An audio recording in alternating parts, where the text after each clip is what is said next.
ማህተም ማለት ነው። እንደ ማህተም ነው፣ ቀለበት ነው።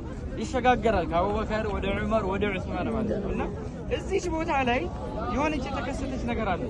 ምንድነው የተከሰተችው? እነዚህ ሶስቱ ሰሃቦች ነበሩ። ተፈጠል ቢዕራል ሲራ ቢነብይ ሰለላሁ ዐለይሂ ወሰለም النبي الكريم حيث جلس النبي صلى الله عليه وسلم في القف እዚህ አካባቢ ተቀመጡ ነብይ ሰለላሁ ዐለይሂ ወሰለም የጉድጓዱ ጫፍ አካባቢ ማለት ነው። ከጎናቸው አቡ በክር ሲዲቅ ተቀመጠ። ከማን አጠገብ ማለት ነው?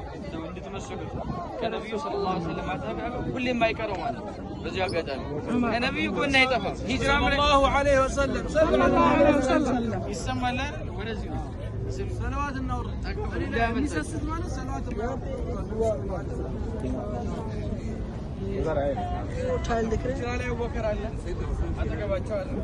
ሲያሰግዱ መጀመሪያ የጠሩት እኔ ጋር አሰግደ ይሆነ በጣም አደገኛና አሰጋጅ ቦታዎች ላይ ቀድሞ የሚገኘው አቡበከር እና አጠገባቸው ማን አለው? አቡበከር ሲዲቅ ከነብዩ ሰለላሁ ዐለይሂ ወሰለም ተቀምጧል። وعن يساره በስተግራ በኩል ደግሞ ማን የተቀመጠ ዑመር ኢብኑ አልኸጣብ።